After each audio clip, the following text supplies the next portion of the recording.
agora. Só dá o ok aí, tá bom? Vai aparecer aí para você na sua tela. É só dar o ok aí, ok? Então vamos lá, gente. Vamos lá. Se você tiver Bíblia, se você tiver uma Bíblia, e se você tiver um papel, uma caneta à parte também, é importante que você tenha. Se você quiser, eu ia falar para você anotar no celular, porém você está usando o seu celular, né, para você fazer isso. Se você tiver no computador e quiser usar o seu celular para você anotar, ok. Mas se você não tiver nada, né, ou melhor, se você estiver usando o seu celular e se propõe a ter uma caneta e um papel aí nas mãos, só para que a gente possa, para que você possa anotar os versículos, ok? Vamos lá, então. Deixa eu só dar um ok aqui pro pessoal de novo. Aí.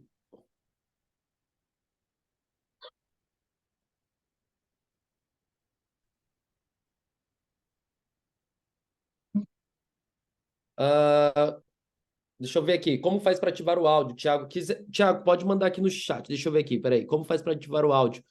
Clica. Deixa eu ver aqui, peraí. Tem alguém que não tá me ouvindo? Só o Thiago.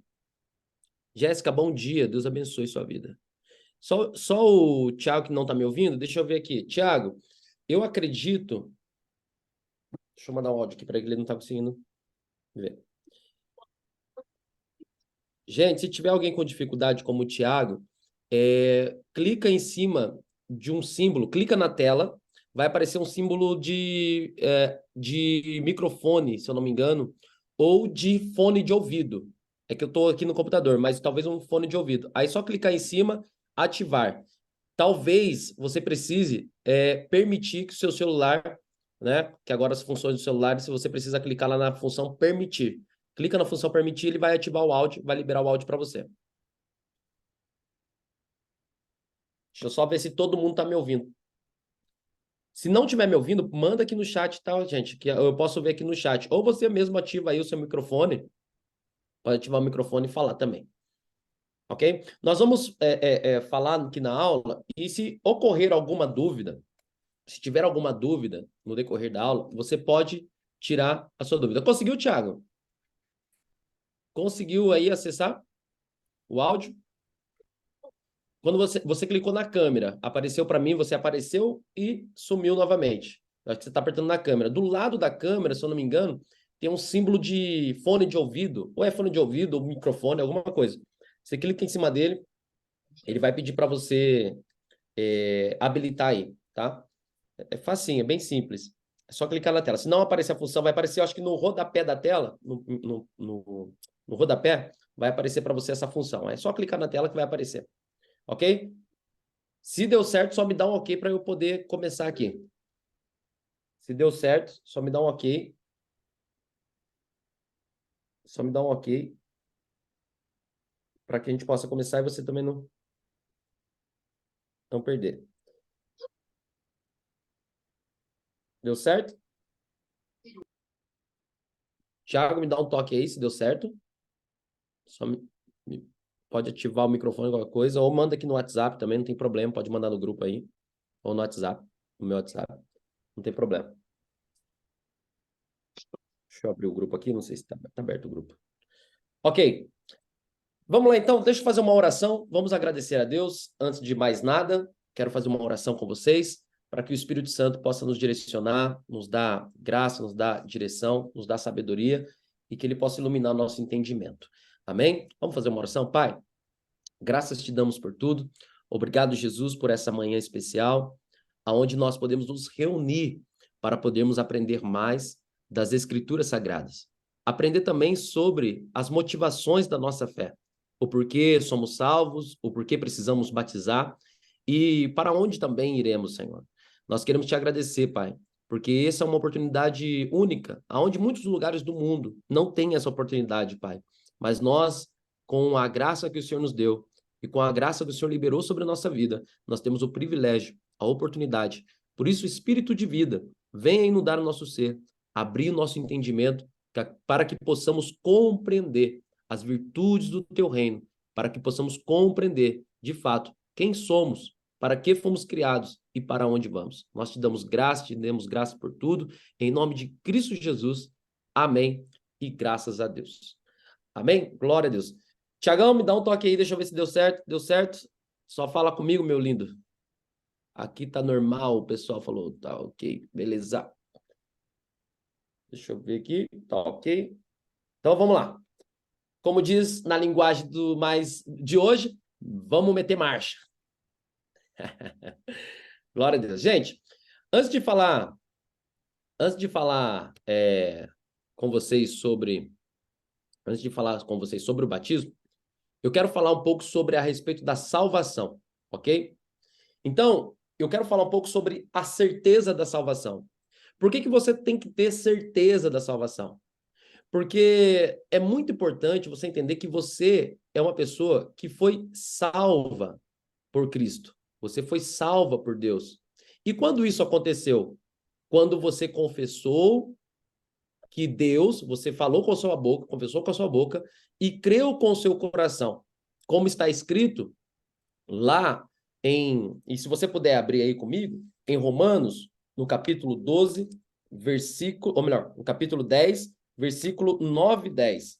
Se você puder abrir sua Bíblia, Romanos, capítulo 10, versículo 9 e 10.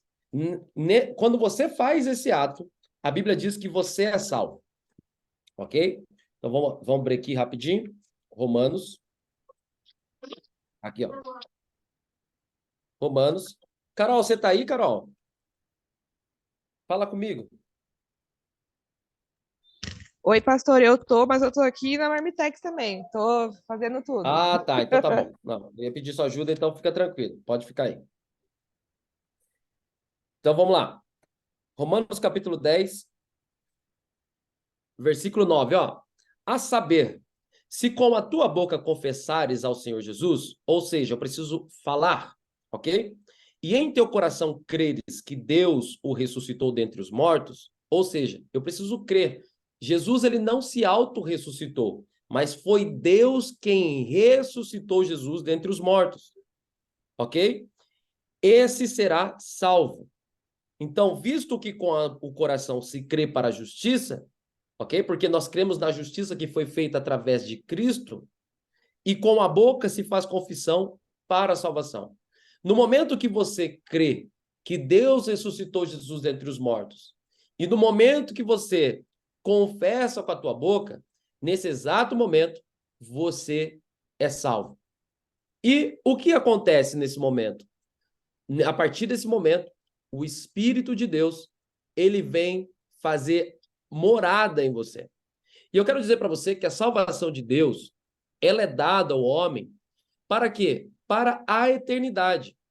Então, portanto, quando você é salvo, não há possibilidade de você vir a perecer. Por quê? Agora, Deus comprou, ou melhor, Deus comprou você com o sangue precioso de Jesus. Então, você é uma pessoa agora que carrega o Espírito Santo, ou seja, você carrega a natureza de Deus em você.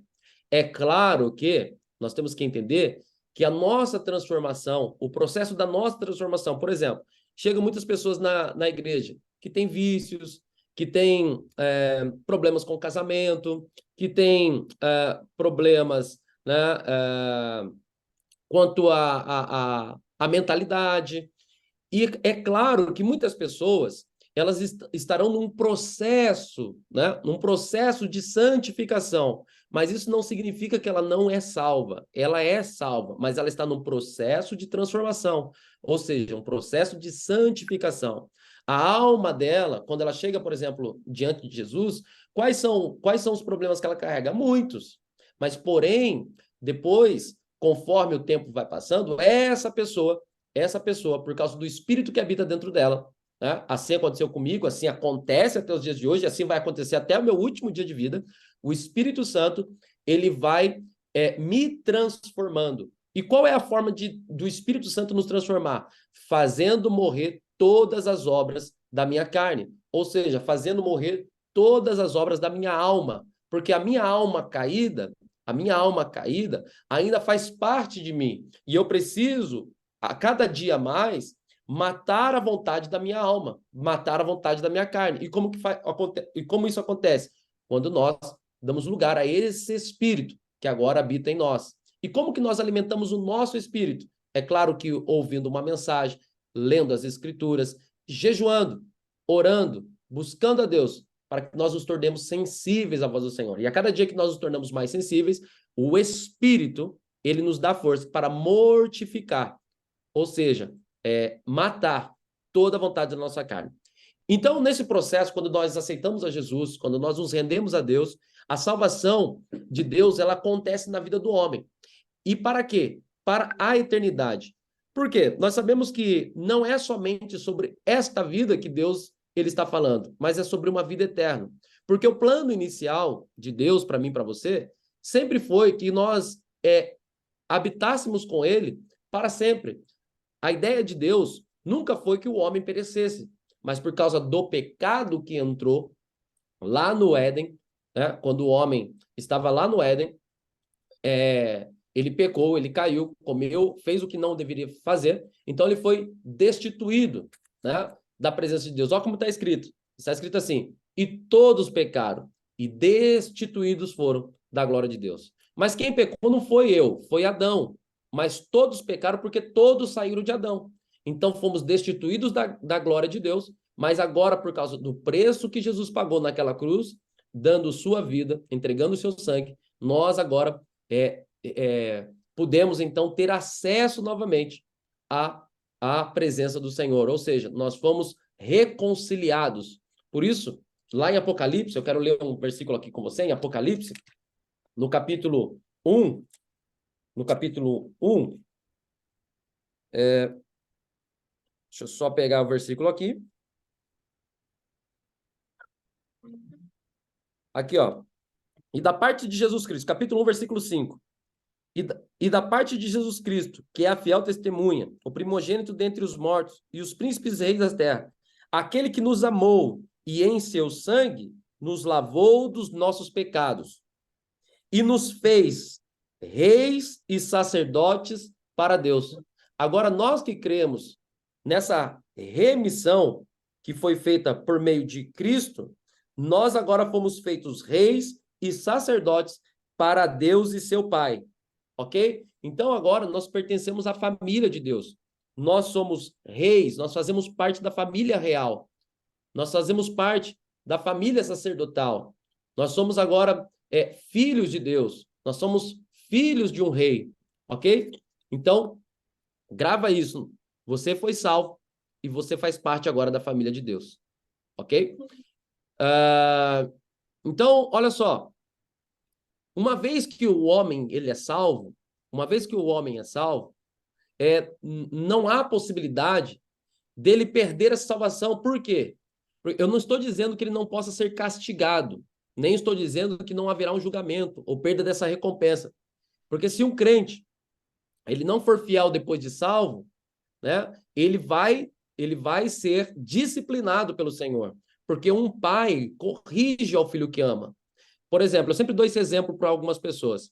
Imagina que você tem dois filhos, e esses dois filhos, um é aquele que é o obediente, que tudo aquilo que você ensinou ele, tudo aquilo que você passou para ele, todas as informações que você deu a ele, ele foi fiel, ele foi, sabe, ele seguiu à risca, e depois que ele cresceu, ele te deu orgulho, ele cresceu, ele foi uma pessoa abençoada. Ou, por outro lado, um outro filho que você também deu a mesma educação, você ensinou da mesma forma, porém ele escolheu um outro caminho. Talvez ele virou um viciado, talvez ele cometeu um crime. Ele não deixa de ser o seu filho. Ainda que você não concorde com ele, ainda que você não concorde com o seu filho, com os atos do seu filho, ele continua sendo seu filho. Ok? Então, guarde isso no teu coração. Um filho seu não deixa de ser filho, porque ele é mau. Ele é teu filho. Mas é claro que todo pai corrige ao filho que ama, ok? Então, por outro lado, um cristão que é salvo, ele tem a salvação, ele pode ser feliz por causa disso. Mas uma vez que nós somos salvos diante de Deus, nós somos salvos eternamente. E eu vou enumerar aqui algumas provas que isso é um fato, ok? Porque tem muita gente que tem medo de perder a salvação. E o que acontece com essas pessoas que têm medo de perder a salvação? Qual é o problema que essas pessoas carregam?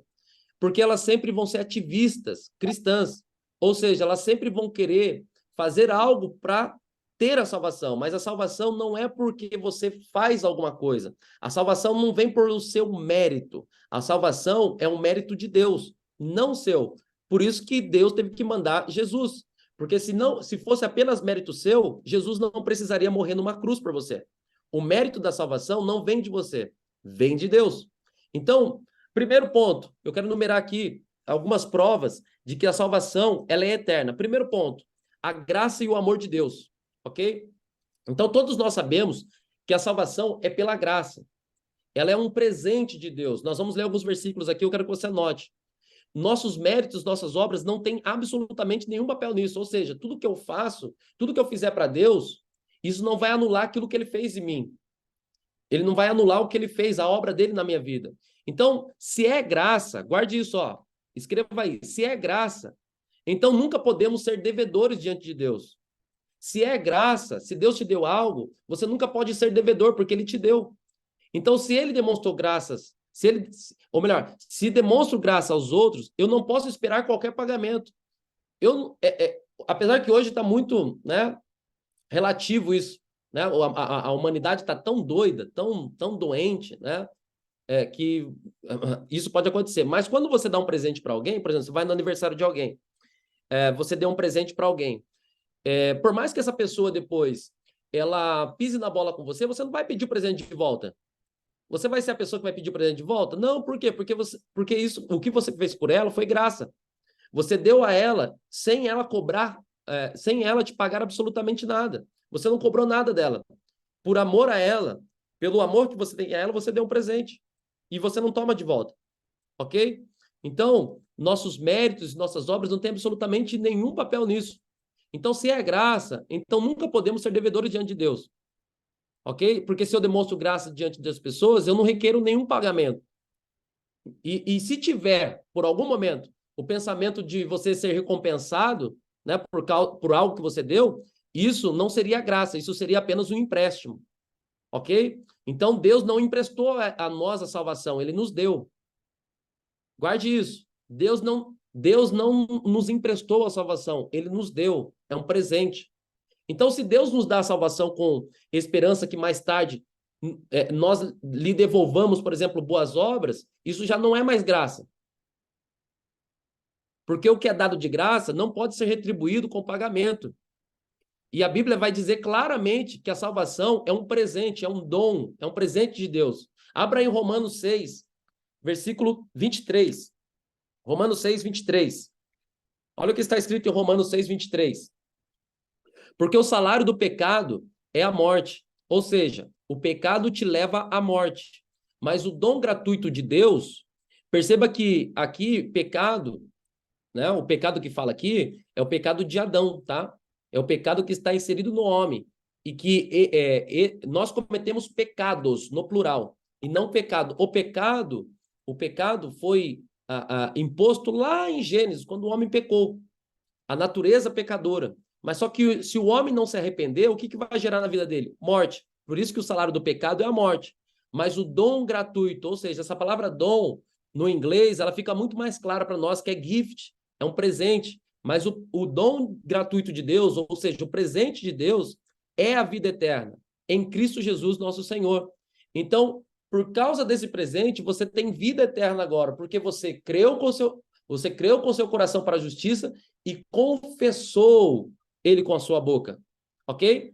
Então, porque pela graça você é salvo. Efésios vai dizer no capítulo 2, versículo 8 e 9. Porque pela graça sois salvos, mediante a fé. E isto não vem de vós, é um presente de Deus, não de obras, para que ninguém se glorie, ok? Então, a salvação é um presente. Você pode dizer assim comigo? A salvação de Deus é um presente, ok? A salvação de Deus, ela é um presente. Você pode glorificar a Deus por isso, porque Deus te deu um presente. Qual é o presente? Vida eterna, ok? Então, o dom de Deus é a vida eterna, portanto, não é possível que nós possamos perder algo que Deus nos deu. Então, Deus nunca vai nos dar algo para pedir de volta depois. Até porque um empréstimo pode ser cobrado, mas algo que é dado de graça nunca pode ser reclamado. Ok? Então lembre-se de que Deus, ele nunca pede emprestado e nem empresta, ele apenas dá. O Senhor, ele sempre vai te dar. Então Deus o salvou por causa do seu amor. E isso está claro lá em João 3, no versículo 16, onde diz, porque Deus amou o mundo de tal maneira que deu o seu Filho unigênito para que todo aquele que nele crê não pereça, mas tenha vida eterna. Então ele deu o seu Filho para salvar o mundo, para salvar a mim e você. E quando nós cremos que ele morreu a nossa morte para nos dar vida, então nós reconhecemos e agora nós somos tirados da morte e é gerado em nós vida. E que tipo de vida? Vida abundante e vida eterna. Então, se quando nós éramos pecadores, olha só, se quando nós éramos pecadores, Deus nos amou a ponto de nos dar a vida do seu filho, ok? Eu sei que você que está mais tempo na igreja, se você olhar para quando você estava sem Deus e olhar agora para a sua vida que está com Deus, você era muito pior do que hoje. Antes de Deus, você era muito pior do que hoje. Ainda você tem falhas, como eu. Ainda temos problemas. Ok? Mas se você olhar para antes de quando você estava sem Deus, olha o quanto você era. Agora, pensa comigo. Se quando nós éramos pecadores, Deus nos amou a ponto de dar a vida do seu filho, quando nós éramos terríveis, seria possível que Deus rejeitasse alguém que depois de convertido se tornou fraco ou inconstante? Se ele nos amou quando nós estávamos na pior, e agora por causa que nós estamos um pouquinho fracos, Deus deixaria de nos amar? Jamais, porque ele nos amou nos nossos piores dias. Ele nos amou quando nós éramos as piores pessoas. Então o amor de Deus não muda, e sua graça também não muda. Ok? E eu falei, o que é graça? Graça é tudo dado em troca de nada por alguém que nada merece. Você e eu não merecemos, mas Deus deu. Ok? Deus deu. Então, a salvação, ela é para você desfrutar. Para você dizer, Deus é gracioso. Eu não merecia, mas Ele deu. Graça é tudo dado em troca de nada por alguém que nada merece. Então, olha só. Antes no capítulo, em João, no capítulo 13, versículo 1, está escrito assim, ó. Ora, antes da festa da Páscoa, sabendo Jesus que era chegada a sua hora de passar deste mundo para o Pai, tendo amado os seus que estavam no mundo, amou-os até o fim. Ou seja, você pode colocar a mão no teu coração e falar assim, Deus me amou até o fim. Amém? Deus me amou até o fim. Ele te ama até o fim. Esse amor não muda. Você pode mudar. O seu amor pode mudar, mas o amor de Deus nunca vai mudar. Olha só, ele nos amou primeiro. Nós só amamos a Deus porque ele nos amou primeiro. Então não há mudança no amor com o qual Deus ama os homens. Não há mudança no amor o qual Deus ama a mim e você. Você pode mudar a forma que ama uma pessoa ou outra. Porque o seu inimigo que você odeia, Deus ama ele. Por isso que nós devemos não odiar as pessoas, mas sim amar. Porque Deus ama até o seu pior inimigo. Por quê? Porque o favor de Deus por nossas vidas foi entregar Jesus. Então não há mudança no amor com o qual Deus ama os homens. E se existisse a possibilidade do crente perder essa salvação, então haveria a possibilidade de Deus mudar. E Deus não muda, Deus é imutável. Então celebre porque você agora é uma pessoa salva. Celebre porque você tem vida eterna. Amém? E como vimos, isso não é uma opção, é um fato. Um outro ponto importante para você saber é que o Salvador, que é Deus por meio de Cristo, ele é mais importante do que a vida eterna que ele dá. Ok? Ele é mais importante. Então, olha como está escrito em Romanos 8, no versículo 32. Está escrito assim, ó, aquele que não poupou o seu filho, ele não poupou o seu filho, antes por todos nós o entregou. Porventura, não nos dará graciosamente também ele todas as coisas? Anote esse versículo, Romanos 8, 32. Aquele que não poupou o seu filho, Deus foi capaz de dar o seu melhor, o seu filho. Agora, quem nós éramos? Quem nós éramos diante de Deus? Pecadores. E Deus deu o seu melhor.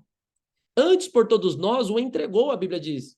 Porventura, não nos dará graciosamente com ele todas as coisas? Ou seja, o que Deus está falando assim? Eu sou mais importante do que todas as coisas que eu te dou. Então, se Deus quis dar o seu filho por nossos pecados gratuitamente, a pergunta é, pensaria ele em tomar a vida eterna após algumas considerações a nosso respeito? A Bíblia fala, aquele que não negou algo de incomensurável valor, negaria agora algo que eu necessito? Jamais.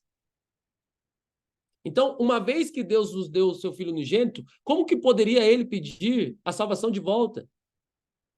Então, a salvação não é dada.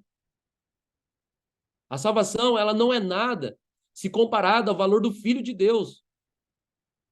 Então, assim, de acordo com a graça de Deus, que é tudo dado em troca de nada por alguém que nada merece, quando você é salvo, o Espírito agora vem habitar em você. Você carrega um selo, um penhor. Você tem uma marca. Então, quando você é salvo, você tem uma marca, você é marcado, você é registrado. Eu morei numa cidade chamada Eldorado. E próximo dessa cidade tem uma cidade chamada Registro. E essa cidade se chama Registro porque antigamente, lá quando o Brasil foi descoberto, era uma região de muito ouro. Inclusive tem uma cidade chamada Sete Barras porque foram encontradas 7 barras de ouro. E os rios lá eram muito largos antigamente, há 500 anos atrás. E o que acontecia nessa época? Os navios vinham da Europa, de Portugal, eles subiam pelo rio Ribeira de Iguape, eles iam até lá, a cabeceira do rio, vinham extraindo todo o ouro. E quando chegavam em Registro, que é uma cidade próxima de Iguape, com os navios, ali tinha um selo, uma marca do anel da coroa portuguesa, que selava aquele ouro. E aquele ouro que foi tirado de Eldorado, de Sete Barras, de Poranga, né, que são as cidades onde eu morava, na região onde eu morava, ele é registrado antes de entrar em Portugal. Olha que coisa linda. Coisa linda, assim, no sentido espiritual, falando aqui do nosso assunto. Então, o ouro era capturado, quando o ouro era extraído, ele era colocado no navio, ele passava na cidade de Registro, por isso que chama Registro, porque ali registrava todo o ouro, com a coroa portuguesa, com o anel da coroa do rei de Portugal. E aquele ouro estava escrito assim, com o anel. Tem a história lá na região, esse ouro pertence a Portugal. Então agora o Espírito Santo é como se fosse esse selo, como se fosse esse penhor. Ele colocou um selo em você, você pertence a ele. Amém? Você pertence a Deus. Você pode vibrar por isso?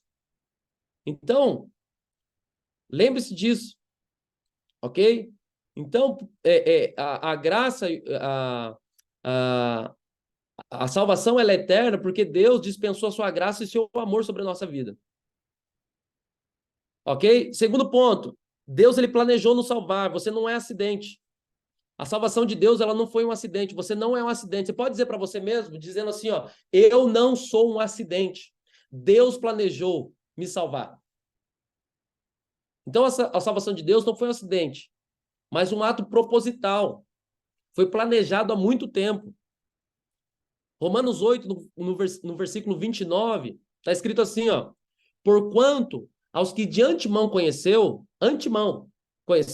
também os predestinou para serem conformes à imagem de seu filho, a fim de que ele seja o primogênito entre os muitos irmãos, ou seja, Cristo é o primogênito. Nós somos os irmãos, os muitos irmãos. E aos que predestinou, a esses também chamou. E aos que chamou, a esses também justificou. E aos que justificou, a esses também glorificou.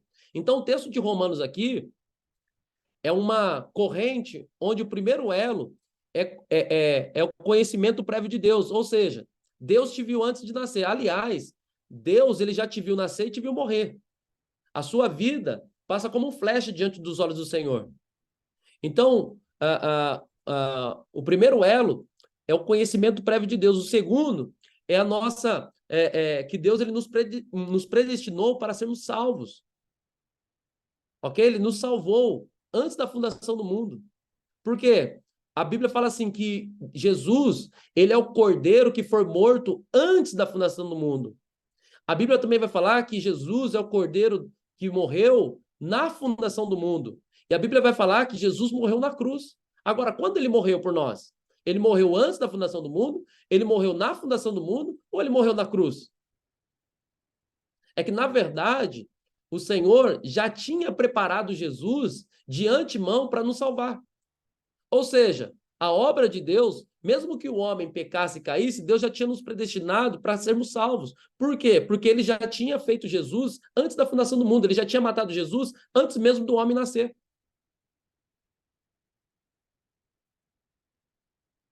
Então, o terceiro elo é chamado justificação. A justificação, ou melhor, Deus ele nos predestinou para sermos salvos. E o quarto elo é a justificação. Ou seja, ele nos justificou. Sabe o que é justificar? Tem um exemplo muito claro sobre isso, para guardar no teu coração. O que é ser justificado? Então, pensa uma pessoa que foi presa pelo pior crime. Um crime hediondo. Ela pegou, invadiu uma casa, pegou uma família, matou o pai, estuprou a esposa, as crianças e assassinou depois. Isso é um crime hediondo, um crime terrível, né? Inafiançável. E essa pessoa agora, ela foi condenada à morte. Ela foi condenada à morte. E na cela dela, antigamente, lá nas celas romanas, quando uma pessoa ela era condenada à morte, o que acontecia com ela? Ela ia para uma cela, um calabouço, e nessa cela estava escrito assim, condenado à morte. Em cima da cela dela estava condenado à morte. A justificação de Deus por nós, o que é? A justificação de Deus, a justiça de Deus, como ela acontece? Simples. É como se alguém que não tinha feito nenhum ato criminoso, como aquele homem que estava na prisão, ele se colocasse diante do juiz e falasse assim: eu tomo culpa de toda a culpa que esse homem fez. Ou seja, eu tomo para mim a culpa desse homem que matou, né, que entrou numa casa, que assassinou o pai, estuprou a mãe e os filhos e matou eles. Eu tomo a culpa sobre mim. Então eu quero ser condenado para que ele seja livre. Sabe o que acontece? Isso acontecia lá nas prisões antigas, antigamente, porque tinha alguém que se colocava à disposição para justificar alguém. Ou seja, na verdade, quando uma pessoa era justificada, né, que seu crime era limpo, na cela trocava-se depois a plaquinha de condenado por justificado. Ou seja, alguém pagou o preço. Alguém pagou o preço. Então, a justificação é o preço que alguém pagou por você. Você não merecia, mas o Senhor pagou o preço. E o quinto elo é a glorificação, ou seja, nós pensamos que conhecemos a Deus quando nós fomos justificados, mas Deus já nos conhecia anteriormente. Antes de você nascer, Deus já te conhecia. E aqueles que Deus conheceu, Ele marcou. Ele nos marcou para sermos idênticos a Jesus.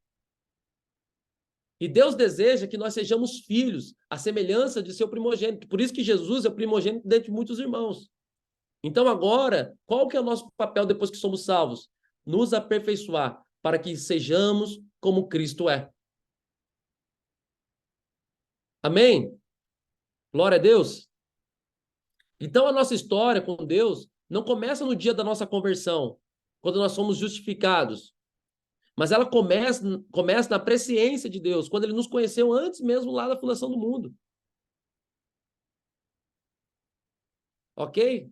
Então, guarde isso no teu coração. Filipenses 1, versículo 6, está escrito assim, ó: estou plenamente certo de que aquele que começou a boa obra em vós há de completá-la até o dia de Cristo Jesus. Terceiro ponto, nós somos feitos filhos de Deus. Quero ler 2 versículos com você aqui, ó. 1 João 1, verso 12. Ok? Que tipo de salvação que nós recebemos? Então, quando você entregou sua vida para Jesus, que tipo de salvação que você recebeu? A salvação, ela é uma obra de regeneração, ou seja, nós recebemos a vida de Deus. Ela nos regenera agora. João, capítulo 1, versículo 2, diz assim, ó, mas a todos quantos receberam, deu-lhes o poder de serem filhos de Deus. Ou seja, quando você recebeu a Jesus, Deus lhe deu o direito de se tornar filho de Deus.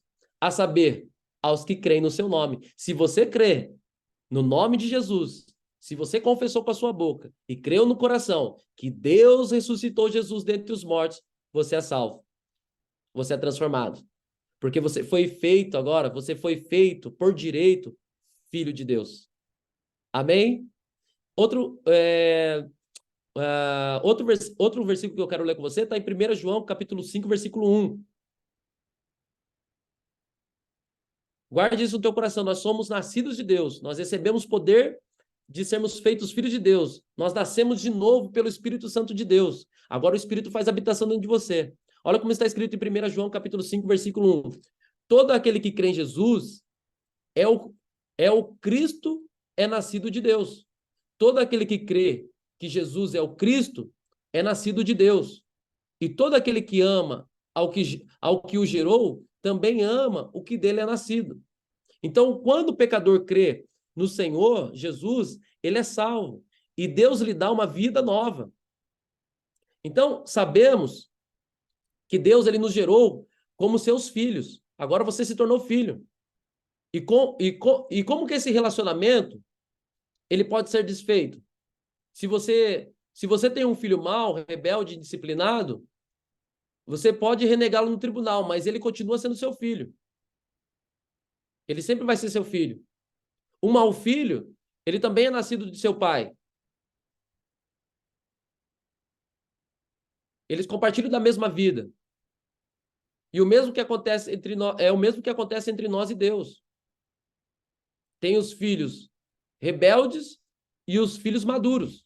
Mas nós estamos aqui para nos tornarmos filhos maduros de Deus. Nós não estamos aqui nessa aula para sermos como filhos rebeldes. Nós queremos ser filhos maduros. Então nós recebemos o poder de sermos filhos, agora feitos filhos de Deus. E mesmo se nós nos tornássemos desobedientes e indisciplinados, ainda nós somos filhos de Deus. Porque não é uma questão de um filho bastardo, não, é uma questão de natureza. O Isaac é meu filho. O DNA deles, o meu DNA está nele, o DNA da Kézia está nele. Então não há mais como mudar isso. Ok? Uma vez filho, sempre filho. Então você é filho de Deus. Agora, a única alternativa para acabar com o relacionamento de pai e filho é a morte de um dos dois. E como nós sabemos que Deus não morre, e agora que nós recebemos vida eterna, a morte também não tem mais poder sobre nós. Como você agora recebeu vida eterna, você não pode morrer. Você não pode ter mais a morte eterna. Então, a única alternativa que tinha para que esse relacionamento acabasse era a morte de alguém. Mas como você recebeu vida eterna, como que você vai morrer? Se você recebeu vida eterna. E se Deus também é eterno. Então, depois que Adão pecou, Deus colocou querubins com espadas flamejantes diante da árvore da vida, lá no Éden. E Deus fez isso para que Adão ele não comesse do fruto da árvore da vida e assim vivesse eternamente. Então, quando o homem estava lá no jardim, o primeiro homem, quando ele estava lá no jardim, tinha uma árvore chamada árvore da vida. O homem podia comer todos os dias dessa árvore. E se ele comesse dessa árvore, ele nunca ia morrer. Mas como ele comeu da árvore que não devia comer, então ele foi retirado da presença da árvore da vida e então ele se tornou mortal. Essa árvore da vida, ela representa o próprio Cristo. E porque agora nós estamos em Cristo, nós estamos comendo da árvore que é Cristo, por isso temos vida eterna. Olha como está em Gênesis, no capítulo 3, versículo 22. Então disse o Senhor Deus, eis que o homem se tornou como um de nós, conhecedor do bem e do mal. Assim que não estenda a mão e tome também da árvore da vida, e coma e viva eternamente. Cristo é representado lá no Éden pela árvore da vida. Hoje nós temos Cristo quando nós aceitamos a Ele. Então ele se tornou uma realidade de vida eterna para mim e para você. Então nós somos redimidos hoje quando nós comemos o fruto verdadeiro da árvore da vida, que é Jesus. Amém? E por isso nós recebemos vida eterna. E por isso nós viveremos eternamente. E isso é um fato que não pode ser mudado. Ainda que nós pensemos contrário a isso, é um fato que não muda. Ok? Nós somos membros de Cristo. Quando você foi salvo, quando nós somos salvos, nós não fomos apenas regenerados, mas nós nos tornamos um espírito com o Senhor. Olha como está escrito em 1 Coríntios, anota aí, capítulo 6, versículo 17. Mas aquele que se une ao Senhor é um espírito com ele. Então você se tornou um espírito com o Senhor. Ou seja, olhe bem isso. O Espírito de Deus estava aqui, o seu Espírito estava aqui. Por causa do pecado, e não havia um vácuo, havia uma separação. Mas quando você recebeu Jesus, o que aconteceu? O Espírito se tornou um com você. Quer ver? Ó? Um exemplo. Quando você passa no mercado e compra várias laranjas, você vê que aquela laranja, se você soltar, rasgar aquele saco, vai uma laranja para cada lado. É ou não é? Vai uma laranja para cada lado. Espalha. Depois você junta, fica junto. Mas quando você pega essa laranja e faz um suco com todas essas laranjas, você não sabe quem é quem. Porque elas se tornaram unidas. Não tem como mais voltar. Não tem como você pegar agora cada gota de laranja, reunir uma a uma e transformar de novo. Por quê? Porque elas estão juntas. Tá entendendo? Tá entendendo, Kézia? Então, nós somos... você tem que entender isso de uma vez por todas, para que isso fique claro na sua mente. Você é um com o Espírito Santo agora. Você está unido com ele agora. Olha como está escrito em 1 Coríntios, capítulo 12, versículo 27. Ora, vós sois corpo de Cristo. E individualmente, membro desse corpo. Ou seja, você faz parte do corpo de Cristo. Olha só, 1 Coríntios, capítulo 6, versículo 15. Não sabeis que os vossos corpos são membros de Cristo? Olha só o que a Bíblia está falando. Não sabeis que os vossos corpos são membros de Cristo? E eu, porventura, tomaria os membros de Cristo e o faria membro de meretriz? Absolutamente não. Então, quando o pecador ele se converte, olhe bem, não apenas recebe a regeneração e a vida eterna, mas ele se torna unido ao corpo de Cristo, para se tornar um membro de Cristo. Então, se for possível agora perecermos, significa que o corpo de Cristo seria mutilado, e o corpo de Cristo não pode ser mutilado. Esse corpo que nós fazemos parte agora, esse corpo, ele teria um dedo a menos, a metade de um nariz, apenas uma perna. O corpo de Cristo não é apenas uma ilustração, é uma realidade espiritual, algo concreto. Ok? Então, lembre que você faz parte do corpo de Cristo, e o corpo de Cristo é perfeito, ele não pode ser mutilado. Então, olha como está escrito em 1 Coríntios, no capítulo 12, versículo 26. De maneira que se um membro sofre, todos sofrem com ele. E se um deles é honrado, com ele todos se regozijam. Então, em 1 Coríntios, capítulo 12, versículo 26, esse versículo que lemos aqui, se um membro do corpo sofre, todos os outros sofrem com ele. Se um membro tiver que ir para o inferno, então todos os membros sofreriam. Esta é a unidade do corpo de Cristo. Você é um com Cristo. Deixa eu ler um outro versículo para ficar mais claro. Efésios capítulo 5, versículo 27. Maridos, amai a vossa mulher, como também Cristo amou a igreja, e a si mesmo se entregou por ela, para que santificasse, tendo purificado por meio da lavagem da água, pela palavra, para apresentar a si mesmo igreja gloriosa, sem mácula, sem ruga, nem coisa semelhante, porém santa e sem defeito. Então a igreja é o corpo de Cristo. O Senhor está purificando esse corpo pela água da palavra, até poder apresentá-lo como igreja gloriosa sem defeito algum. Agora, se um membro puder se perder, então teremos um corpo mutilado e não um corpo perfeito. Então o membro do corpo não pode se perder jamais. Uma vez salvo, você está salvo em Cristo. Ok? Então você é casa espiritual de Deus. Você tem o Espírito Santo como penhor, igual aquele anel que eu falei, que deu exemplo para vocês aqui do que acontece que acontecia lá na minha região, quando o ouro era extraído. Ok? Então o Espírito Santo é o nosso selo e penhor. Deixa eu ler um versículo com vocês aqui, Efésios, capítulo 1, versículo 13 e 14. Em quem também em quem também vós, depois que ouviste a palavra da verdade, o evangelho da vossa salvação, tendo nele também crido, fosse selados com o Espírito Santo. Ó, você foi selado com o Espírito Santo porque você creu. Pelo Espírito Santo da promessa, o qual é o penhor, ou seja, a garantia. Sabe, é penhora, garantia. Então, o Espírito Santo é penhor da nossa herança, ao resgate da sua propriedade, em louvor da sua glória. Então, quando o diabo, toda vez que o diabo tenta, toda vez que o diabo ele vier com uma mentira para você, falando que vai tomar você para ele, isso é uma mentira, porque você tem um selo agora. O selo do Espírito não é somente para alguns cristãos especiais, nem para aqueles especialmente santificados. O verso aqui que nós lemos, ele nos diz que todo o que recebeu o evangelho e creu, recebeu também o selo, ou seja, você é propriedade exclusiva de Deus. O diabo não pode tomar a tua vida. Você é propriedade exclusiva de Deus. Você tem um selo, você tem uma garantia. Deus deu Jesus Cristo para você e colocou o selo, o penhor dele em você, uma marca, registrou você com o Espírito Santo. Tá claro isso, Kézia?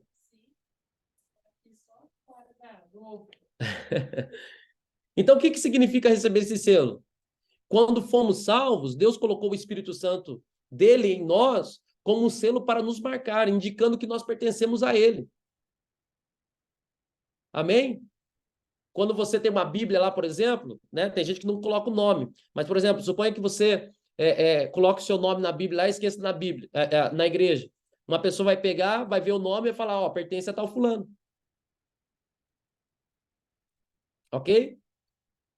Então, o seu nome na Bíblia significa que ela é sua. Então, esse selo que é o penhor, que é o Espírito Santo, significa propriedade. Então, quando cremos no Senhor Jesus, o Espírito de Deus nos selou. Então, Deus agora é o nosso proprietário e nós pertencemos a Ele. Diga assim, eu pertenço ao Senhor. Então, uma vez que o selo tenha sido colocado em nós, não pode ser mais removido esse selo. Independentemente do que você faça, o selo é uma garantia de autenticidade. Então, quem não possui o Espírito Santo, esse tal não é de Cristo. Olha o que está escrito em Romanos 8, no versículo 9. Vós, porém, não estáis na carne, mas no Espírito. Porque o Espírito se fez um com você, ok? Somos um Espírito com Deus. Se de fato o Espírito de Deus habita em vós. E se alguém não tem o Espírito de Cristo, esse tal não é dele. E quem que não tem o Espírito? Quem não crê. Quem não confessa. Esse não pode ter o Espírito. Então, esse, de fato, não é dele. Mas nós que cremos, confessamos, nós somos deles. Temos o Espírito de Deus, porque ele habita dentro de nós.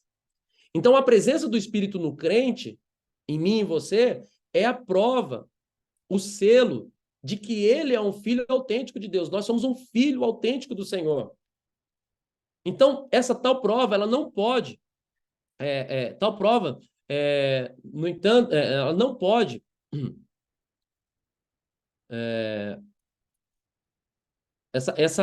esse selo, né, esse penhor, ele não pode ser retirado de você. Por quê? Porque Jesus, ele foi dado para você.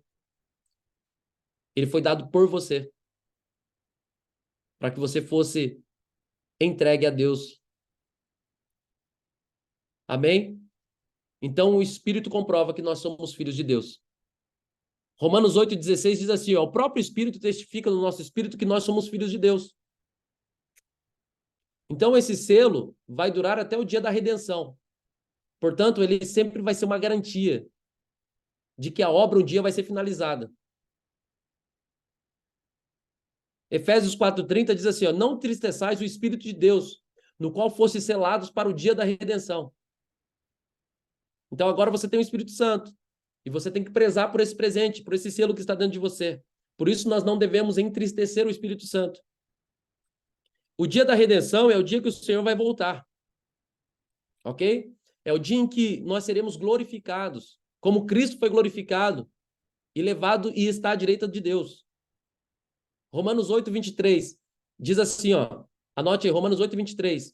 E não somente ela, mas também nós, que temos as primícias do Espírito, igualmente gememos em nosso íntimo, aguardando a adoção de filhos, a redenção do nosso corpo. Então, quando o Senhor voltar, não por ocasião do primeiro arrebatamento, tá? Ele vai enviar seus anjos, os quais irão recolher aqueles que foram selados pelo Espírito. Então, se você foi selado, você vai ser arrebatado para Deus. Então, não há como remover esse selo de Deus, uma vez que nós fomos selados. Não há como retroceder, uma vez que o Espírito entra em nós, nunca mais nos deixará. E você pode glorificar por isso, porque o Espírito Santo não vai te deixar. Olha o que está escrito em João, no capítulo 14, versículo 16. E eu rogarei ao Pai, e ele vos dará outro Consolador. Por que outro Consolador? Porque enquanto Cristo estava na terra, ele consolava os discípulos.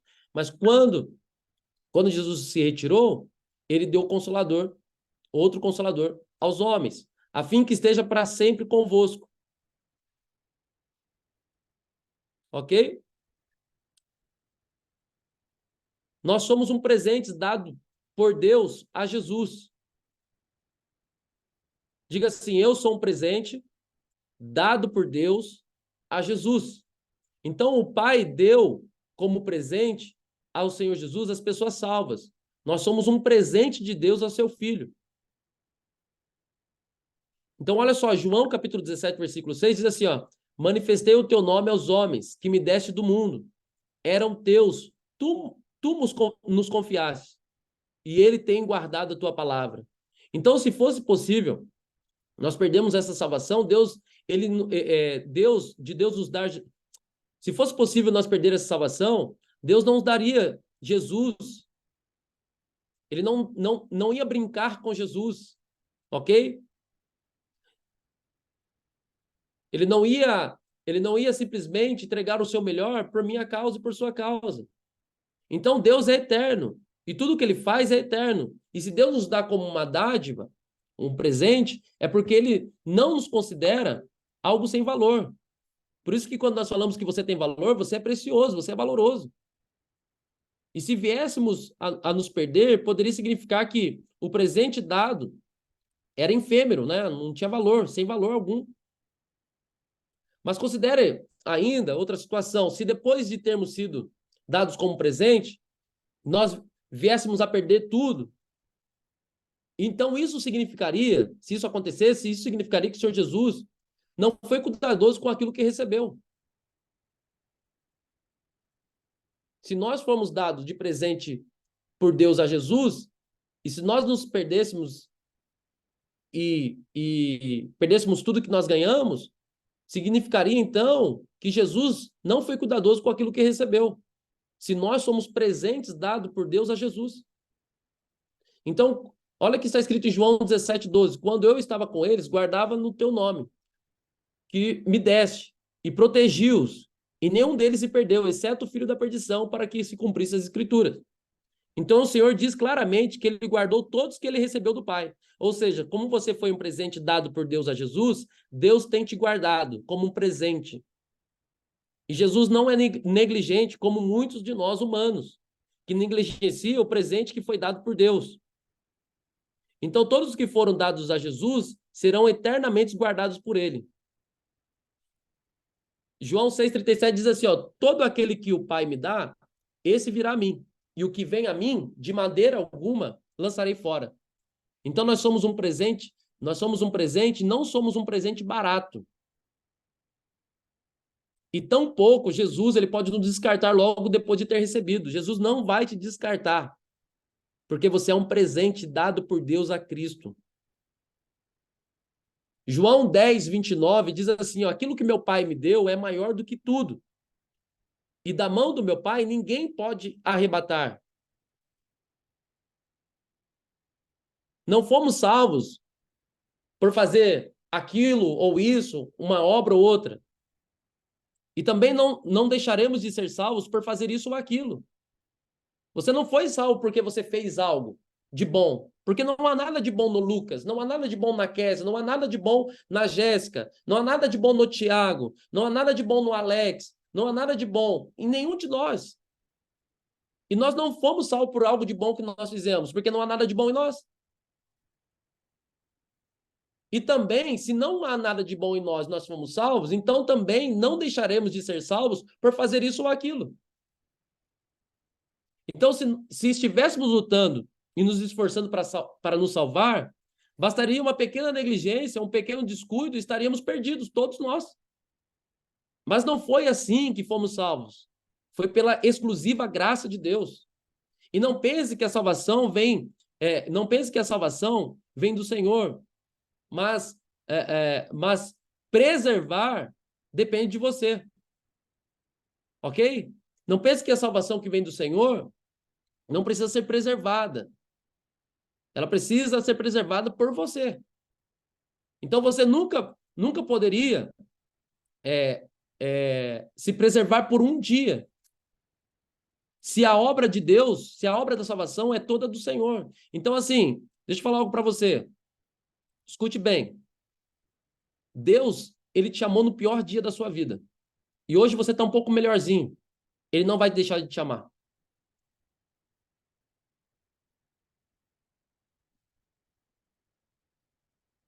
Ele nos ama, ele nos guarda. Amém? E ele tem uma promessa para a nossa vida. João 5,24 diz assim: em verdade vos digo que quem ouve a minha palavra e crê naquele que me enviou, tem vida eterna. Não entra em juízo, mas passou da morte para a vida. Então, uma vez que uma pessoa é salva pela graça, ninguém mais pode lançar fora. Para que pudéssemos ter segurança disso, o Senhor ele nos fez uma promessa que nunca mais nos perdermos. Então, o Senhor ele te guarda, ele te ama. Então, está escrito assim em João 10, 28, 30.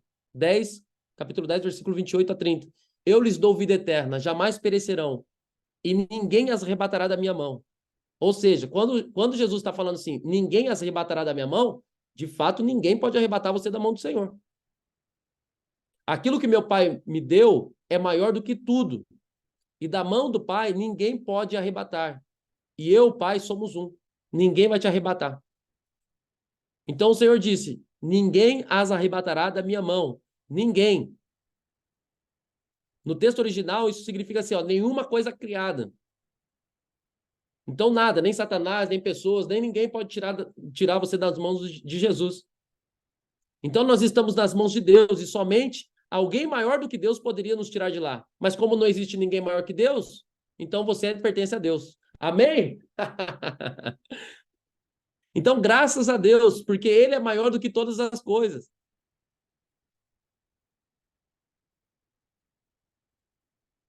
E aí alguns vão dizer assim, ó, na verdade, os outros não podem me arrebatar, mas eu mesmo posso sair. Ah, eu não quero mais. Então, quem diz isso não conhece a palavra de Deus, porque após uma pessoa ser salva, se ela perecer, seria por causa da sua vontade, ou por causa das tentações do mundo e do diabo. E ninguém quer ir para o inferno. Nem mesmo o homem lá fora, sem Deus. Ninguém quer ir para o inferno. Apesar das pessoas falarem da boca para fora, elas não sabem, elas não têm conhecimento profundo das escrituras para saber o que é inferno. Porque se elas soubessem o que é, elas nunca iam gostar de ir para lá. Então, um cristão perecer, né, morrer, significa que as tentações do mundo e as seduções do diabo podem arrebatá-los da mão de Deus.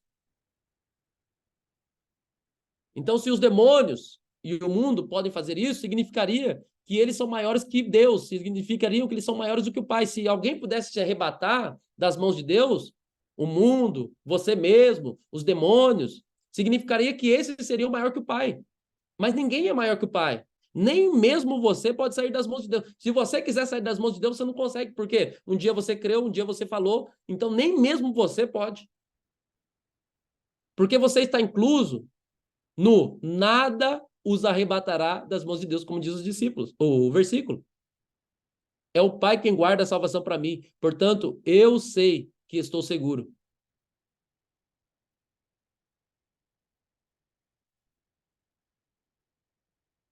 Amém? Então, não somos nós que nos guardamos nele. Você não tem força para se guardar nele. Antes é ele quem nos segura, antes é ele que nos guarda. Por isso, jamais poderemos nos perder, porque nós somos guardados por ele. Porque se você pensar em se guardar, você nunca vai conseguir. Nós somos guardados pelo poder de Deus. Você pode dizer isso? Eu sou guardado pelo poder de Deus. Olha só o versículo que diz aqui, ó. Que diremos, pois, à vista dessas coisas? Se Deus é por nós, quem será contra nós? Aquele que não poupou o seu filho, antes por todos, nos entregou. Porventura, não nos dará graciosamente com ele todas as coisas? Quem intentará acusação contra os eleitos de Deus? É Deus quem justifica. Foi Deus quem justificou você, querido. Quem os condenará? É Cristo Jesus quem morreu, ou antes, quem ressuscitou, o qual está à direita de Deus e também intercede por nós. Quem nos separará do amor de Cristo? Será a tribulação, ou a angústia, ou a perseguição, ou a fome, ou a nudez, ou o perigo, ou a espada? Como está escrito: por amor de ti somos entregues à morte todo dia. Fomos considerados como ovelhas para o matadouro. Em todas essas coisas, porém, somos mais que vencedores por meio daquele que nos amou.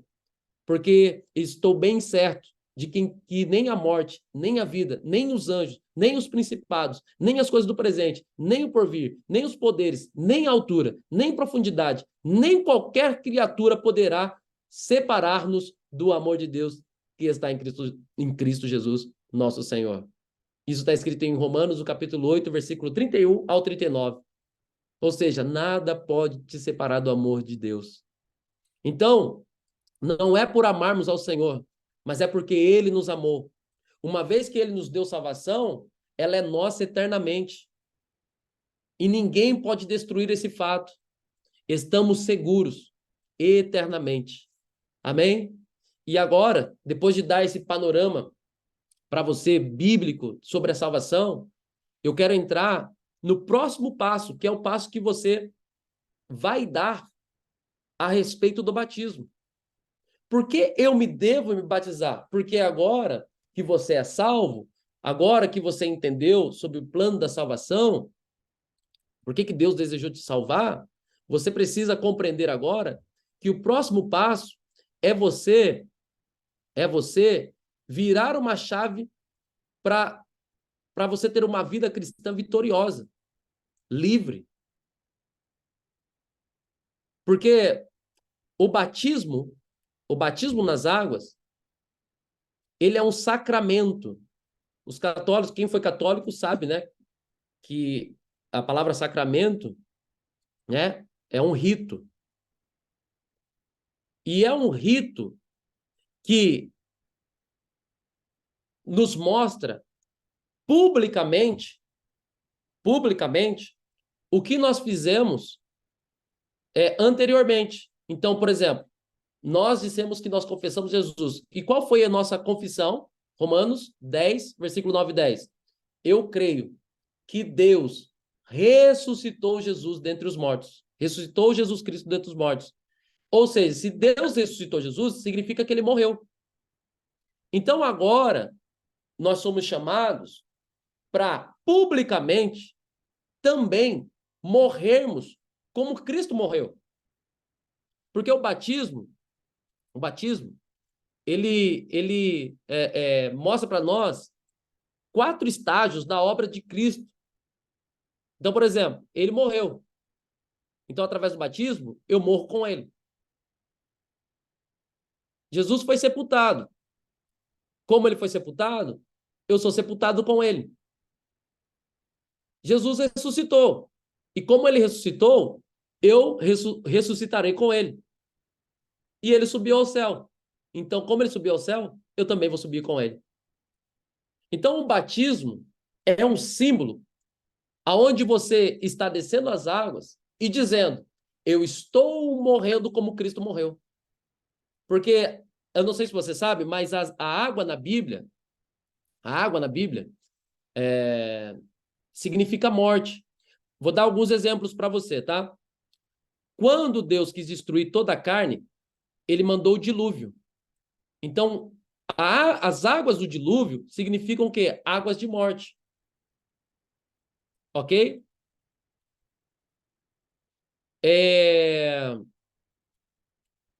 Fogo também representa morte, ok? Porque quando Deus quis destruir Sodoma e Gomorra, ele enviou fogo.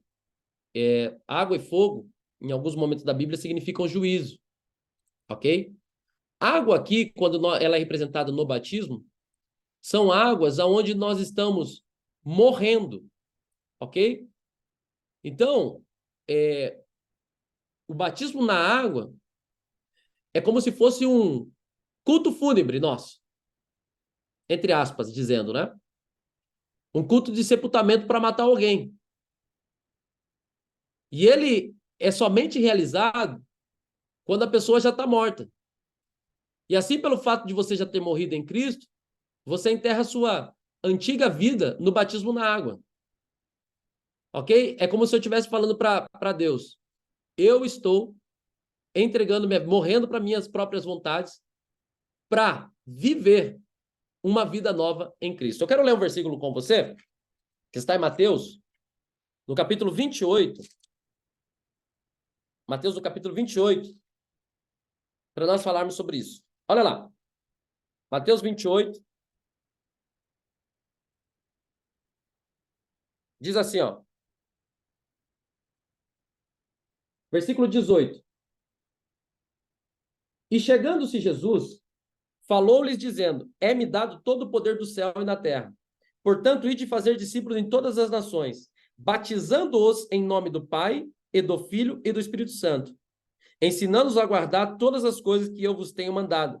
E eis que estou convosco todos os dias, até a consumação do mundo. Ok? Então, batizando-os aqui, essa palavra aqui no original, vai estar escrito assim no texto original: ide por todo mundo, fazei discípulos de todas as nações, batizando-os para dentro. Batizando-os para dentro.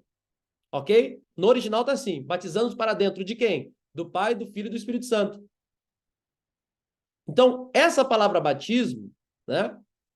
Essa palavra batismo, quando nós somos submersos por águas, quando nós passamos pelas águas, significa que nós estamos tendo o quê? Uma aliança com Deus. Por quê? Deus só pode se relacionar com quem ele tem aliança. E sempre foi assim.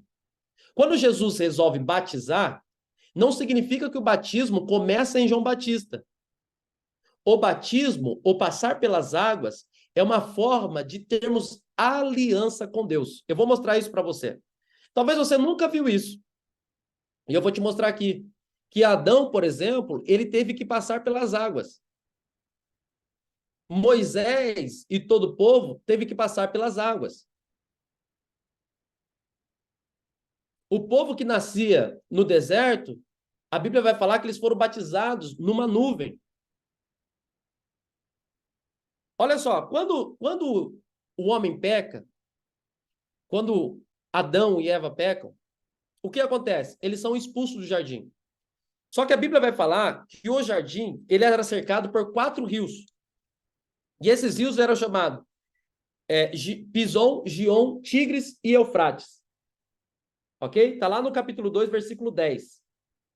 Quando o homem peca e cai, ele tem que fazer um caminho de volta, que é o arrependimento. Por quê? Ele pecou, caiu, e agora, para ele voltar a ter uma aliança com Deus, um relacionamento com Deus, ele precisa fazer o caminho de volta, que é o arrependimento. E Deus vai fazer com que ele passe por esses rios. Porque para ele sair do jardim, ele precisa passar pelas águas.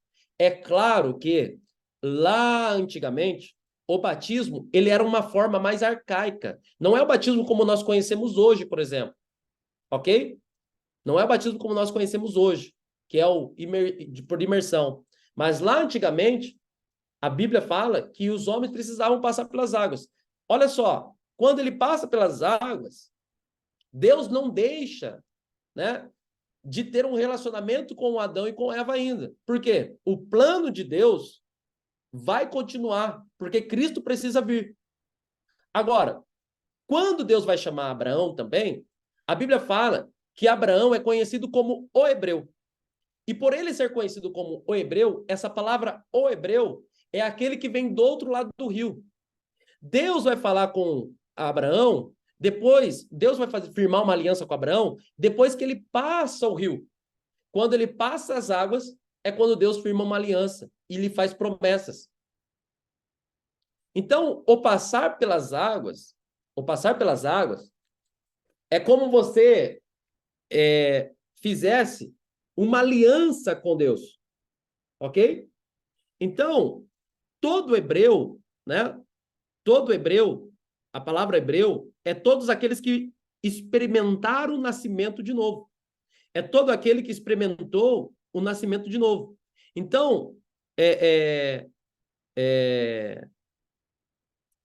o Senhor, Jesus, quando ele foi batizado, ele, por mais que João Batista não quisesse batizá-lo, ele foi a nossa maior prova e o nosso maior exemplo de que todos nós precisamos passar pelas águas do batismo.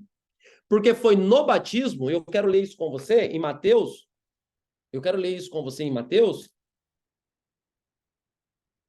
Gente, alguma dúvida até aqui? Se alguém tiver alguma dúvida, abre o microfone aí, já fala aí, para a gente tirar, porque a sua dúvida pode ser dúvida de outras pessoas.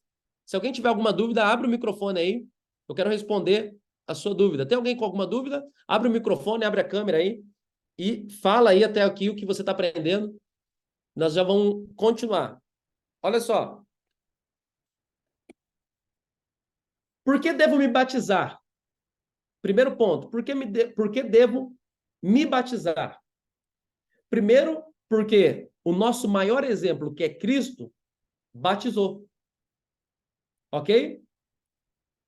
Segundo, que é o que eu falei, para você ter um relacionamento com Deus, você precisa fazer uma aliança. E o batismo é uma aliança com Deus. Ok? Agora, o capítulo 4 de Mateus. Gente, tem alguém com alguma dúvida? Abre o microfone aí, pode falar, viu?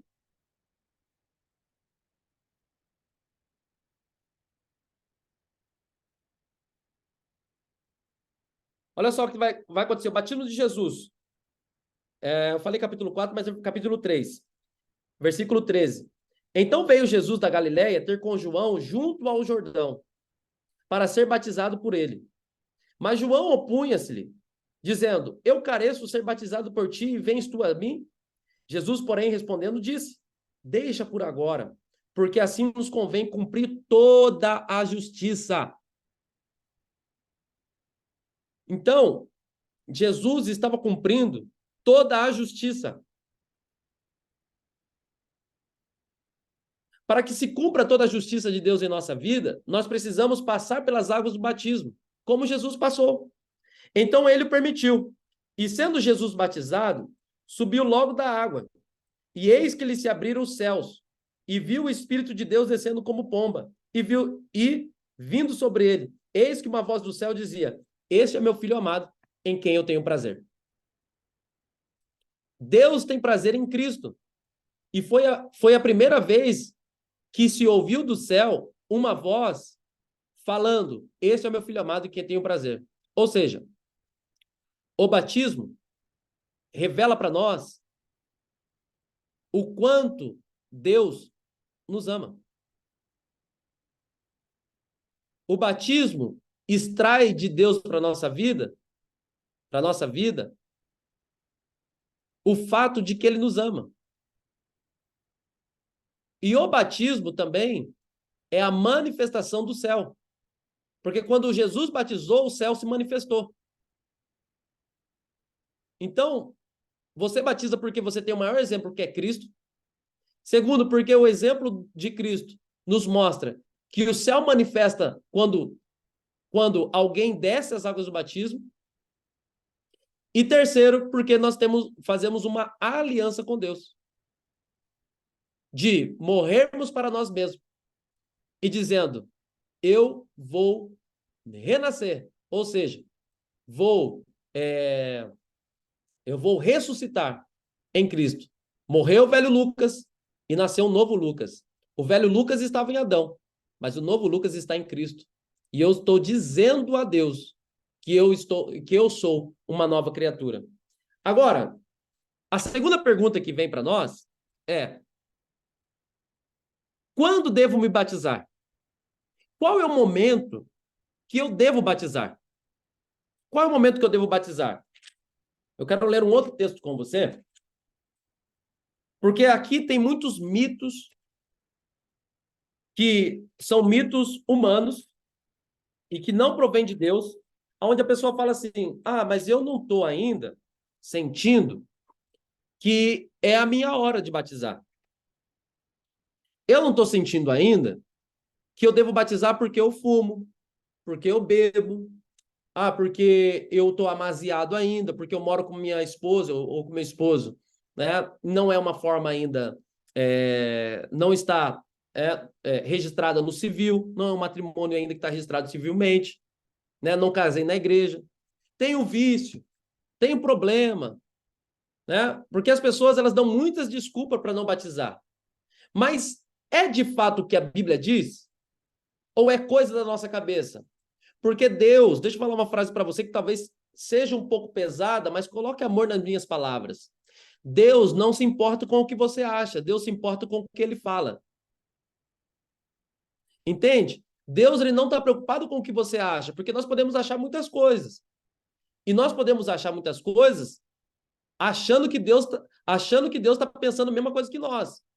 Mas olha como está escrito: os pensamentos do Senhor são mais altos do que os meus pensamentos, os caminhos do Senhor são melhores do que os meus.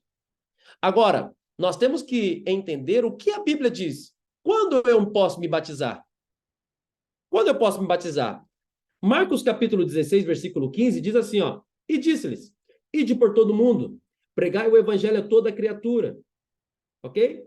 Quem crer e for batizado, olha só, grifa aí, quem crer e for batizado, será salvo. Mas quem não crer, será condenado. Então, qual é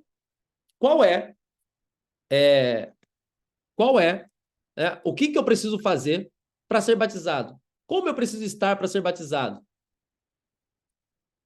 A única coisa que você precisa fazer para ser batizado, a Bíblia é enfática em dizer: quem crer e for batizado.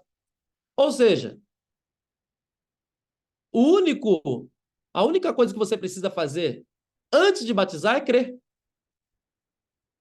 Não está escrito assim, quem crê e arrumar o casamento. Quem crê e deixar de mentir. Quem crê e deixar de fumar. Quem crê e deixar de falar mal dos outros. Quem crê e blá, blá, blá, e blá, blá, blá. São desculpas que as pessoas colocam. Porque, olha só, no momento que você aceitou Jesus, por exemplo, se você aceitou Jesus ontem mesmo você podia batizar. Porque se você creu que Jesus morreu por você, se você creu que Deus ressuscitou dentre os mortos, é o único pré-requisito que a Bíblia diz que você precisa. O resto é tudo invenção. O resto é tudo invenção. O único pré-requisito que você precisa ter é crer. Quem crê e for batizado será salvo. Amém? Então, se de fato você crê, você já pode batizar. Eu quero ler um texto com você que está lá em Atos dos Apóstolos. Deixa eu só achar ele aqui. Capítulo. Deixa eu só achar ele aqui e já vamos ler. Olha só como que é na igreja. A igreja que ia, a igreja lá primitiva, como eles atuavam quanto ao batismo. Deixa eu só ver aqui onde está.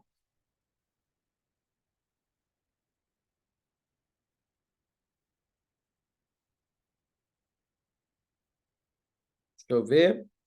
Aqui, capítulo 8, versículo 14. Os apóstolos, pois que estavam em Jerusalém, ouvindo que Samaria recebera a palavra de Deus, enviaram para lá Pedro e João, os quais, tendo descido, oraram por eles para que o recebessem o Espírito Santo, porque sobre nenhum deles ainda havia descido, mas somente eram batizados em nome do Senhor. Então lhes impuseram as mãos e receberam o Espírito Santo. E Simão, vendo que pela imposição das mãos dos apóstolos era dado o Espírito Santo, lhe ofereceu dinheiro. Olha só, a igreja primitiva, as pessoas iam aceitando Jesus e iam batizando. É só nós, na cultura brasileira, que a gente acha que precisa abandonar as coisas para ser batizado. Aliás, deixa eu falar uma coisa para você. Depois que eu batizei, eu continuei errando. Porque eu aceitei Jesus num dia, um mês depois eu batizei. Tinha um monte ainda de problema, tinha um monte ainda de pecados que precisava ser bem resolvido com eles. Entende? Então, o batismo, o batismo, ele não vai tornar o seu sangue óleo ungido. Porque tem gente que acha que quando batiza, ao invés de correr sangue, corre óleo ungido. E não é. Depois de você batizar, ainda vai correr sangue. Se beliscar, vai doer. Então, ou seja, o processo de transformação é no dia a dia. Mas a ordem de Jesus é: batizem, preguem e batizem. Preguem e batizem. Amém? Então, deixa eu falar uma coisa para você. O batismo nas águas é uma ordenança, é uma ordem de Jesus. Por isso que nós devemos batizar. O batismo não é uma opção, ok? Se você quiser, pode batizar. Não, o batismo é quem crer e for batizado. Ide por todo mundo, pregar e evangelho a toda criatura. Batizando-os em nome do Pai, do Filho e do Espírito Santo. Então, o batismo é uma ordenança. Para quem? Para quem já aceitou a Cristo. Para quem já confessou como seu Senhor e Salvador.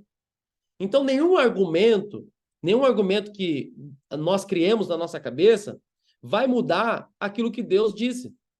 Ele disse: quem crer e for batizado, esse será salvo. Amém? Então, o batismo é a mortificação do seu velho eu e também você ser ressuscitado, né? Um símbolo da ressurreição do novo homem. Assim como Jesus morreu pelos nossos pecados, ele foi ressuscitado como Cristo, como o homem sem pecado. Por que ele morreu com os nossos pecados? Porque todo o pecado do mundo estava sobre ele. O meu pecado, o seu pecado, nossos pecados. Então ele morreu. Mas Deus o ressuscitou dentre os mortos. E ele ressuscitou como o Cristo. Ok? Então por isso nós descemos as águas do batismo. Porque é o nosso culto fúnebre, onde nós estamos morrendo para nós mesmos. Onde nós estamos falando: Deus, eu estou aqui morrendo para mim mesmo e nascendo uma nova criatura, um novo ser, uma nova raça. Eu sou filho de Deus. O último Adão pecou, ou melhor, o primeiro Adão pecou, mas o último, que é Cristo, ele é perfeito. E eu sou agora uma nova criatura. Uma nova criatura. Olha como está escrito em 2 Coríntios capítulo 5, 17. Portanto, se qualquer pessoa está em Cristo, ela é uma nova criatura. As coisas velhas já passaram e as coisas novas já vieram. Amém? O batismo, então, não é uma opção. O batismo é uma ordem, é uma ordenança. Por isso que você deve se batizar. Não deixe para amanhã o que você pode fazer hoje. Olha só, teve um homem na cruz, até preguei isso domingo, um ladrão na cruz, que pediu para Jesus, dizendo assim: Senhor, lembra-te de mim quando vieres no seu reino. Jesus disse para ele: hoje mesmo estará comigo no paraíso. Ele pediu o reino, mas Jesus deu para ele o paraíso. Por quê? Porque não deu tempo dele batizar. Mas ele foi salvo. Por quê? Porque ele aceitou Jesus na cruz. Mas para conquistar o reino, que é um próximo assunto que nós vamos falar depois que você descer as águas do batismo, o que é o reino? Porque salvação é uma coisa, reino é outra. Ele pediu o reino, mas o Senhor deu a ele a salvação. Então, quando nós batizamos, nós estamos falando para o Senhor. É o primeiro passo para nós aderirmos ao reino do Senhor, a reinarmos como Ele reina e a governar como Ele governa. Para você ter um relacionamento com Deus, você precisa ter uma aliança com Ele. E a aliança passa pela água do batismo. Amém? Glória a Deus. Gente, eu não vou estender mais, porque nós já estamos aqui exatamente o que eu tinha programado. 1h30 de aula para cada um de nós aqui. Então, deixa eu perguntar para vocês. Vocês têm alguma dúvida a respeito do batismo? Fale para mim, abre aí o microfone, diga para mim quais são as suas dúvidas acerca do batismo, acerca da salvação. Fale para mim, quero te ouvir. Pastor, Pode falar. Eu perguntei aqui no chat, né? Mas eu não sei se aparece para você, né? Deixa eu dar Não, uma é olhada aqui. Cadê o chat? Ah, tá. Pode falar, Tiagão. não, eu ia perguntar referente à diferença, né? Por exemplo, eu tô vindo, né, de outra religião, né? Da católica, Certo. já fui batizado e tudo, e eu queria saber qual que é a diferença. Seria essa a pergunta, né? De Aham. descer novamente nas águas do batismo. Na verdade, a única diferença é qual é a motivação que você batizou. Entendi. Porque, por exemplo, outras doutrinas ensinam, por exemplo, batizar crianças. Por que a nossa igreja não batiza criança, por exemplo? Pelo simples fato que criança ela não consegue ainda reconhecer, por mais que ela faça o errado, ela não sabe diferenciar o que é errado e o que é certo. Entendeu? Então nós não batizamos, por exemplo, crianças. Por quê? Porque ela não sabe o que é certo e o que é errado. Então, a partir do momento que você sabe reconhecer o que é certo e o que é errado, você pode tomar uma decisão. Você pode tomar Entendi. uma decisão. Agora, se você, por exemplo, se a pessoa batizou em outra denominação, né, mas com a motivação certa, qual é a motivação certa? É a qual nós lemos. Se você crer e confessar. Se você creu, né, confessou, creu com seu coração, né, confessou com a sua boca Jesus, que Deus ressuscitou dentre os mortos, porque a salvação vem através disso. Quando eu reconheço, né, quando eu confesso com a Sim, minha boca e eu creio com o meu coração, então eu sou salvo.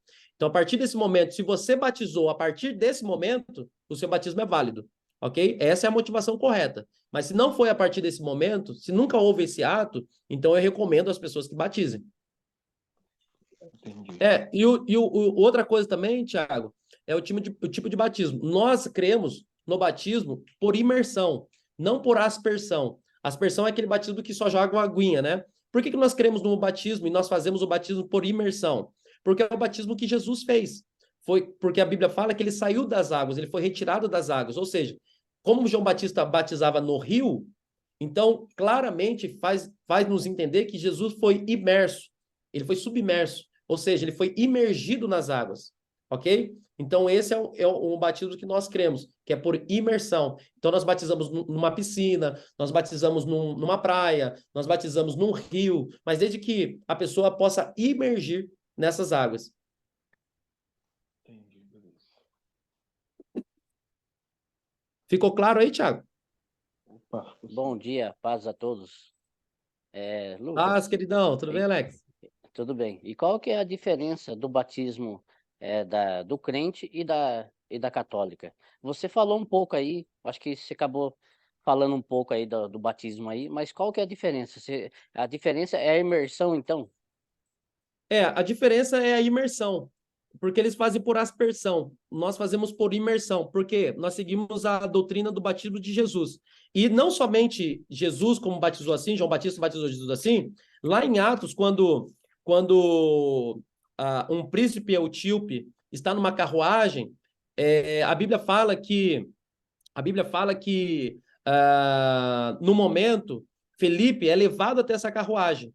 E aí esse etíope, que ele era incrédulo, ele falou para depois que Felipe falou para ele da Bíblia, né, das Escrituras, que ele estava lendo Isaías, ele parou, mandou para a carruagem e falou assim: olha, aqui tem água. O que me impede de ser batizado? Nada. Então, ali eles desceram numa espécie de lago e eles desceram as águas do batismo. A diferença é essa, por aspersão e imersão. Porque, assim, a motivação do batismo tem que ser crer. É como nós lemos, né? Independente, por exemplo, se você vai batizar na Assembleia, na Batista, na Católica, se você batizou crendo que Deus ressuscitou Jesus Cristo dentre os mortos, confessou com a tua boca, creu com o teu coração, esse é o fato de você batizar. O resto, nada implica. Porque desde quando a gente nasceu e tem como se diz, os mais velhos, que nem eu fui batizado também na Igreja Católica quando eu era pequeno. Aham. Então, quer dizer, hoje, com a idade que eu tenho, hoje eu vejo essa diferença. Igual você acabou de dizer aí, que a criança, tipo assim, não tem pecado, não, né, não tem maldade, não tem nada. E hoje a gente, no mundão que a gente tá, a gente sabe o que é certo e o que é errado, né? Exatamente, exatamente. O Isaac, por exemplo, ele tem 5 meses. Como que eu vou batizar uma criança de 5 meses se ele não sabe nem qual a diferença de certo e errado? Não sabe nem diferenciar quem é às vezes não sabe nem saber quem é a mãe e o pai. Né? Porque eu não sei se você sabe, mas se eu não me engano, até os 2 meses ele não sabe diferenciar ainda. Nem enxerga direito. Então, não há como. E Jesus é o nosso maior símbolo. Sempre que você for falar sobre algo, Jesus é o nosso maior modelo para tudo. Então, qual foi a fase que Jesus batizou? Aos 30 anos. Por que ele batizou aos 30 anos? Porque na cultura judaica, o amadurecimento é aos 30 anos. Mas se ele tivesse na nossa cultura brasileira, por exemplo, ele ia batizar com menos idade. Entende? Então, quando você adquire maturidade, que para o judeu a maturidade é quando você adquire intelecto suficiente para discernir entre o bem e o mal, discernir entre o certo e o errado. Então, a partir do momento que uma pessoa sabe discernir, então, por exemplo, tem criança de 8 anos já que sabe discernir. Tem criança de 10 anos que sabe discernir o que é certo, o que é errado, quem é Jesus para ela. Ela foi ensinada em casa, ela sabe exatamente quem é o diabo, quem é Jesus, ela sabe o que é Deus. Então, essa criança, por exemplo, de 10 anos, ela está apta, porque ela sabe discernir o que é certo e errado. Ela sabe discernir que Jesus morreu por ela. Entende? Agora, uma criança a gente não batiza simplesmente pelo fato de que ela não tem esse discernimento.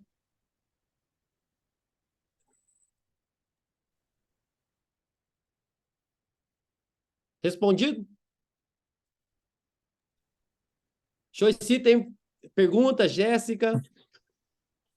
Criança a gente apresenta, não sei se você já falou. Lá na igreja, quer dizer, até me lembrou uma coisa aqui que eu sempre falo na igreja. O que nós fazemos com crianças? Crianças nós apresentamos, como Jesus foi apresentado no templo, né? Ao 8º dia, Jesus foi apresentado. Porque na cultura judaica, o menino tem que ser apresentado até o 8º dia. Então, ele foi apresentado. Perdão, até o 40º dia, desculpa. Até o 40º dia, né? 40 dias.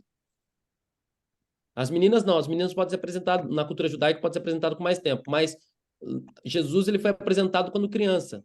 Ele foi apresentado no templo, ele não foi batizado. Então ele é a nossa maior, referência, né? Quanto à questão de para tudo, para tudo. Então levemos em consideração a respeito da vida de Jesus. Ele foi apresentado quando criança, batizado quando adulto.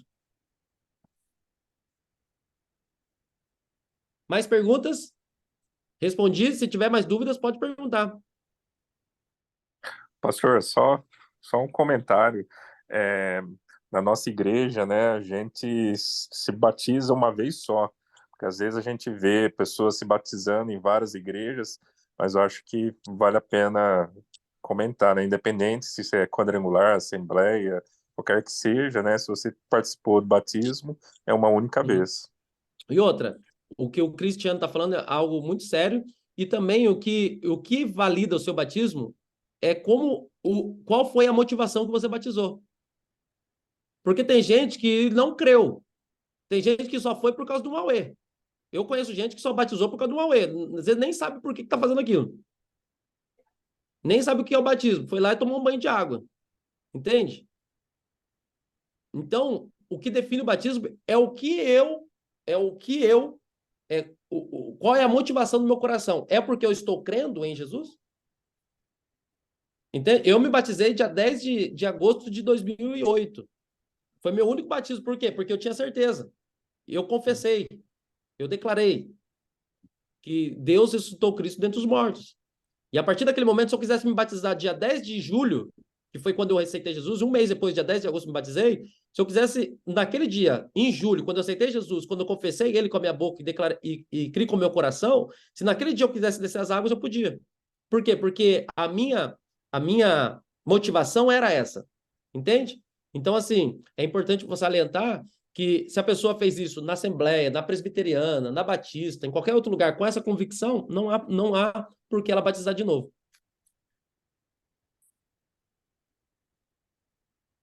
Ok? Mais perguntas? Manda que nós estamos aqui para responder, gente. Isso. Ó, dia 15 de novembro vai acontecer nosso batismo. Se quiser aparecer e quiser mandar pergunta no chat, também pode, né? Se não quiser aparecer, mas mandar a pergunta aqui no chat, pode mandar, que eu estava lembrando bem aqui, tá ok? Dia 15 de novembro vai acontecer nosso batismo. Vai acontecer nosso batismo nas águas. E nosso batismo vai começar às 9 horas da manhã. E o que você deve levar para o batismo? O que você deve levar para o batismo? Uma troca de roupa, um chinelo, uma roupa que não seja transparente, ok? Uma toalha.